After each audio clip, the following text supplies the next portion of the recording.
Magandang buhay uli. Ito ang inyong Lola, si Lola Madam. At kakatapos lang uli namin ng aming devotion. At sa devotion namin, nahandyan yung listening sa ating Panginoon. Sino yung Panginoon na yan? Ang Panginoon na lumikha ng langit at lupa and everything that is in it. And siyempre kasama tayo doon. Tayo ay kanyang nilalang, di ba? Ayon sa kanyang wanis. At kaya lang napahiwalay tayo. Kaya ang napapahiwalay ay nawawalan ng relasyon sa Diyos. Pero kapag tinanggap mo si Jesus bilang Lord and Savior, therefore magkakaroon uli kayo ng relasyon ng Diyos. At kapag siya ay nangusap, mapapakinggan mo. At ikaw rin kung nangusap ay sa Kanya, makikipag-usap ka sa Kanya, papakinggan ka niya. Kaya ho, yun po yung basis bakit sasasabi natin, ito yung sinabi ng Lord. Ganyan, doon sa mga hindi naniniwala, ay kasi hindi nyo pa nararanasan at hindi nyo mararanasan hanggat hindi kayo anak ng Diyos. At mangyayari lamang yan kung si Jesus ay pinapasok nyo sa inyong puso bilang Lord and Savior. And then mararanasan nyo yung sinabi dun sa Jeremiah 33:3. Call to me and I will answer you and I will show you great and hidden things which you have not known. At yung mga pinapaabot naman ng Lord sa atin, sa inyo, lalo na ngayon sa mga Pilipino, especially na meron po talaga, may nagtatangka talaga patalsikin ang ating presidente. Ano po? Ito po yung sinasabi ng Panginoon sa Roma 13:1, sabi niya, ang bawat tao ay dapat pasakop sa mga pinuno ng pamahalaan. Ikaw ba ay nagpapasakop o gusto mong wasakin yung pamahalaan? Sabi ng Panginoon, sapagkat walang pamahalaang hindi mula sa Diyos. At ang Diyos ang nagtatag ng pamahalaang umiiral.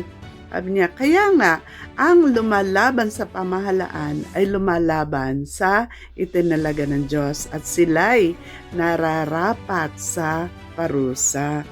Ang mga pinuno ay hindi dapat katakutan ng taong gumagawa na mabuti. Ang mga gumagawa lamang na masama ang dapat na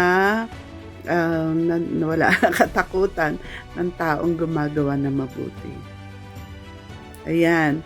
Ang mga gumagawa lamang na masama ang dapat matakot. Kung ayaw mong matakot sa mga namumuno, gumawa ka ng mabuti at pararangalan ka nila. Sila ay mga lingkod ng Diyos para sa ikabubuti mo. Ngunit kung gumagawa ka ng masama, dapat ka matakot dahil sila ay may kapangyarihang magparusa. Yan. Magparusa. Sila ay mga lingkod ng Diyos na nagpaparusa sa mga gumagawa ng masama. Kaya nga, dapat kayong pasakop sa kanila, hindi lamang upang hindi kayo maparusahan, kundi alang-alang na rin sa inyong buti. Yan po ay sa Roma 13:1-5. So, yan po. Para sa mga nagtatanong, at kung kayo po ay sumasama doon sa lumalaban sa pamahalaan, therefore, kayo po ay dapat maparusahan.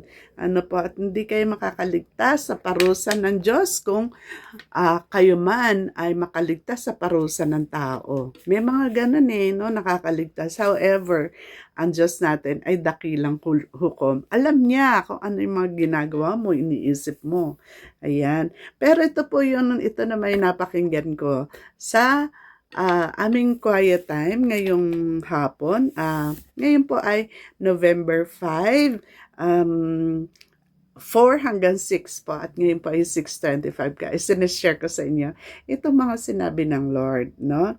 Sabi niya, anak, tandaan mo bagamat maraming taong patuloy na gumagawa upang ang inyong pamahalaan sa ilalim ng pamumuno ni President Ferdinand Marcos Jr., ito ay mauuwi lamang sa, alam niyo kung ano, sa wala. Yun. Sapagkat patuloy kong sasagkaan ang kanilang ginagawa. Hindi ko mapapayagan sila ay magtagumpay. Anak, ako, ang Diyos na makapangyarihan sa lahat ay patuloy na gumagawa upang ang inyong bansa ay umanlad. Sabi niya, at ang kanilang ginagawa ay patuloy kong sasagkaan. So, yung magrarally against the president, ganyan, magsasabi na, Marcos resign, ay nako, kayo po ay masasagaan, mauwi lang sa wala.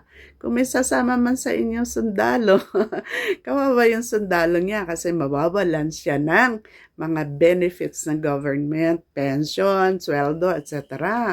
Di ba? Yun, so kawawa naman sila, baka mamulubi sila pagkatapos after nila maglingkod ng matagal dito sa bayan natin. By the way, hindi lang yun ang ipinapray ng Lord, no? Kung hindi maging yung acting ekonomiya. Sabi niya, anak, nais kong patuloy ninyong ipanalangin ang inyong ekonomiya. Sabi niya, nais kong patuloy na pumaimbulog. Yan, papaimbulog ang inyong bansa. Hindi yan lulubog. No? Sabi nga no, nais kong patuloy na imbulugan yung bansa sa larangan ng ekonomiya sapagkat iyan ay kasama sa inyong kaunlaran. Yun.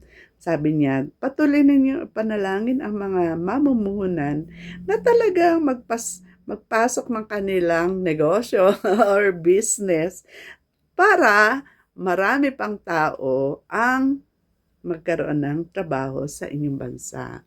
So yun po, alam nyo, ang ating Diyos, gusto niya talaga na ang ating bansa umunlad, no? Nais niya na talagang maging maayos ang ating bansa. Kasi alam nyo ba, sabi nga na isa napanood ko sabi niya, kung magiging maayos lamang ang ating bansa sa mga politiko natin, mga tagapamuno na hindi po kurakot, pwede tayo maging pinakamayaman sa buong mundo.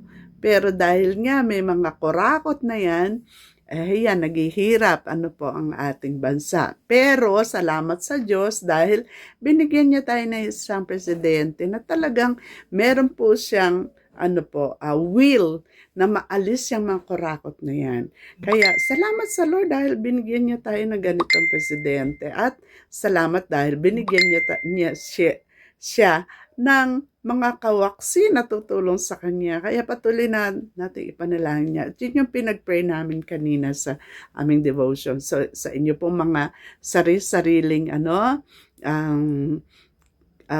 quiet time of prayers ay talagang ipanalangin ninyo. Matanggal talaga itong mga gahamang politiko na to at yung mga sinungaling na mga tao, mga vloggers, mga masasamang mga tao, ng mga imbi. Ayun ang sabi ng Panginoon. At alam niyo ba, ang ating Panginoon, nakikita niya lahat ang ginagawa natin. So, ayan, praise the Lord. Meron tayong Diyos na magtatanggol sa atin, na magpapaunlad sa ating bansa at walang sasagka sa Kanya. Pero ang sasagkaan niya, itong mga taong nagnanais na patalsikin na ating President. Amen? So, yun po ang patuloy natin gawin. Panalangin ng ating bansa. Ayun. Kaya lang, talagang hindi naman kayo maririnig ng Diyos at hindi mo rin madidinig ang kanyang tinig kung wala kang relasyon sa Kanya. Kasi sinasabi ni Jesus, I am the way, the truth, and the life. No one comes to the Father except by means of me. Talaga hindi nyo sila maririnig. Kasi nga ito may mga nagsasabi, may naririnig ka sa Diyos, nakikipag-usap ka sa Diyos. Yes, possible yan. Kasi doon sa mga sinasabi ng Lord sa atin, sa kanyang salita at sa kanyang tinig. Okay ba? So, ito ang yan Lola. Nagsasabi siya, kung hindi ko pa kayo subscriber, mag-subscribe na po kayo sa Lola Madam Villanueva. Ano po? At follow kayo kay Gloria Cagacian Villanueva dito sa TikTok. So, yan. At tandaan po natin na kapag ang Diyos ang ating gabay, ay saya ng buhay. God bless everyone. Bye!